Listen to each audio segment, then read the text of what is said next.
जी उर्फ पंडित जी के साथ कुछ उल्टा ही हो गया।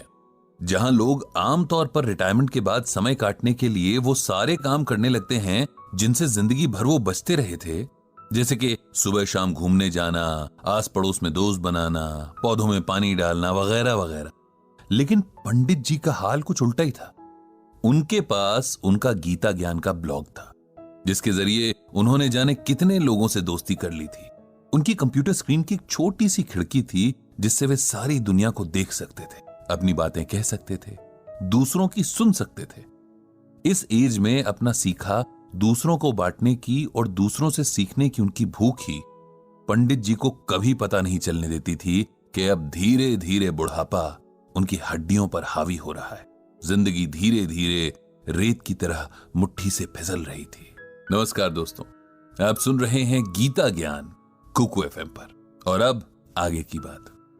रोज जाने कितने लोग ईमेल के जरिए पंडित जी से अपनी जिंदगी की परेशानियों का हल मांगते, और पंडित जी अपने गीता ज्ञान से हर बार कोई ना कोई ऐसा हीरा निकाल ही लाते थे जो अंधेरी रात जैसी मुश्किल में भी उजाले की किरण बिखेर देता।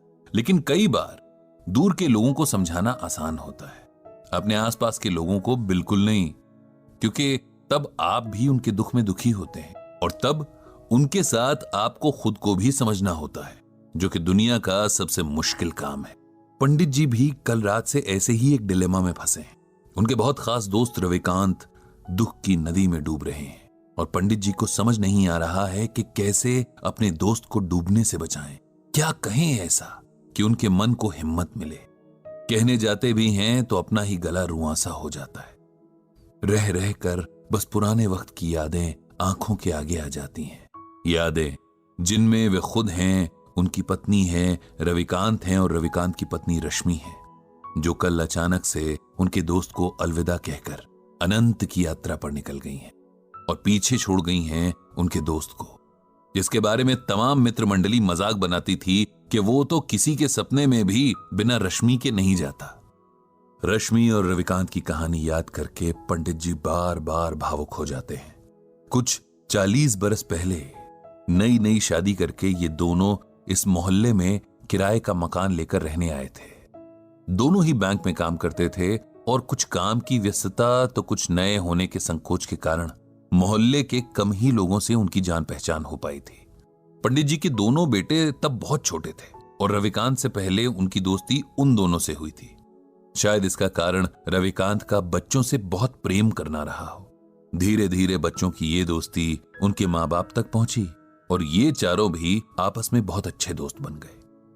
ईश्वर के खेल भी अजब निराले हैं। जिस रविकांत को बच्चों से अथाह प्रेम था, उसी को औलाद के सुख से वंचित रखा।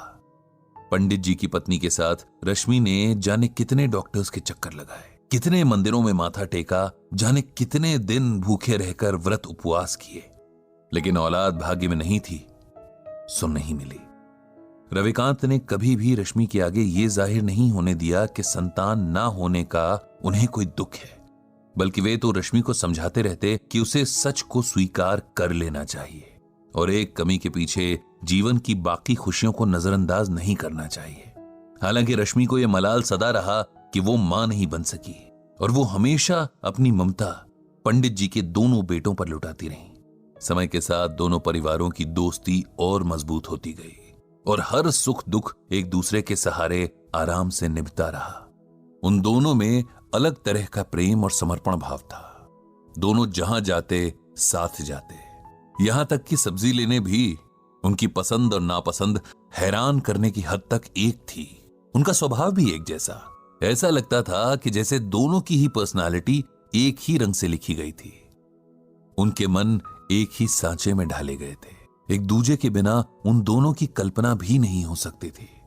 और आज वही जोड़ा टूट गया था। जो अकेला छूट गया था, उसके बाकी बचे जीवन की कल्पना भी अब मन में सिहरन पैदा कर रही थी।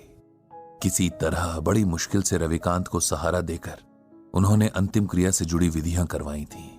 रविकांत का हाल ऐसा था कि जिसे देखकर पत्थर भी पिघल जाए। उसका विलाप, उसके आंसू देखकर तो मौत के देवता की आंखें भी भर आई होंगी।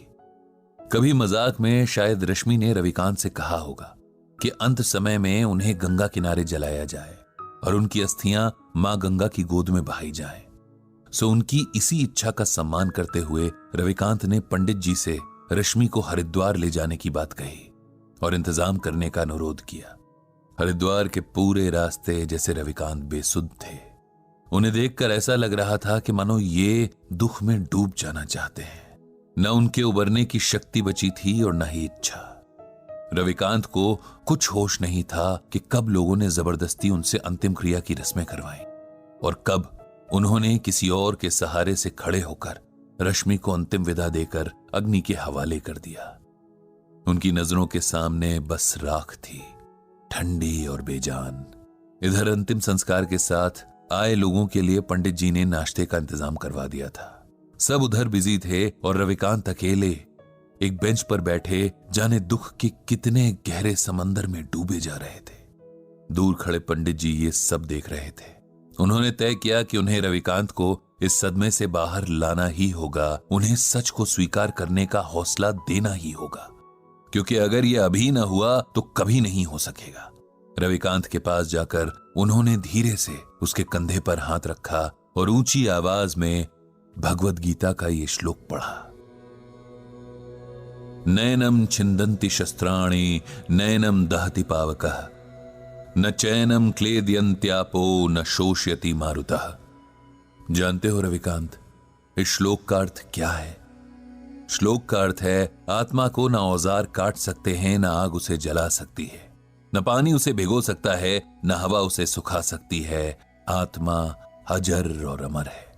यह श्लोक श्रीमद् भागवत के दूसरे अध्याय में है, उसी गीता में जो स्वयं भगवान श्री कृष्ण के श्रीमुख से अमृत बनकर बरसी और जिसकी ज्ञान गंगा में भीगने वाला हर मन मोक्ष पा लेता है।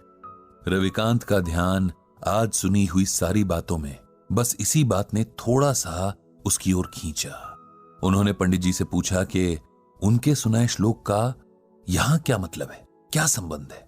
क्योंकि तुम शरीर और आत्मा का फर्क भूल रहे हो मेरे दोस्त। अपनी प्रिय पत्नी के शोक में तुम इस सच को अनदेखा कर रहे हो कि उसका सिर्फ शरीर नष्ट हुआ है, उसे चलाने वाली आत्मा नहीं, क्योंकि आत्मा तो अजर अमर है। एक शरीर से दूसरे शरीर की यात्रा करती है, एक जन्म से दूसरे जन्म का फेरा लगाती है। जो मिटा वो मिट्टी थी, जो जीवन शक्ति थी वो अब भी वही है, किसी और मिट्टी में जान फूंकने चली गई है। उसके लिए शोक करना बेकार है, ये उस आत्मा का अपमान भी है। उसे सम्मान के साथ विदा करना ही समझदारी है। यही बात हमें गीता में भगवान श्री कृष्ण अर्जुन को समझाने के बहाने समझा रहे हैं। हमारे मोह माया के बंधन हमें सच्चे लगते हैं, लेकिन सच सिर्फ एक है, और ये वही सच है जिसे भगवान श्री कृष्ण ने अर्जुन को बताया है कि आत्मा अजर और अमर है। इसीलिए शरीर के प्रति प्रेम रखना व्यर्थ है। तुम्हारी रश्मि की देह का साथ तुम्हारे साथ बस यहीं तक का था। इस सच को स्वीकार कर लो और उसकी मृत्यु को उसी भाव से स्वीकार करो जिस भाव से उसके साथ को स्वीकार किया था। माता पिता, बेटा बेटी, पति पत्नी, ये सब रिश्ते देह से जुड़े हैं। आत्मा इन रिश्तों से आजाद है। वो किसी अभिनेता की तरह बस किरदार निभाने तक देह में रहती है। किरदार खत्म तो आत्मा भी किसी और किरदार को निभाने निकल जाती है। जो अब तक जिया उसकी अच्छी यादों को समेट लो, वही जीवन की कमाई है। उसी के सहारे आगे का जीवन काटना है। उस आत्मा को प्रणाम करो और खुद को शरीर के मोह से आजाद करो। पंडित जी की इन बातों को सुनकर और भगवद गीता के श्लोक की व्याख्या सुनकर रविकांत के मन को ऐसी हिम्मत मिली जैसे किसी डूबते हुए को किसी मजबूत हाथ का सहारा मिल गया हो।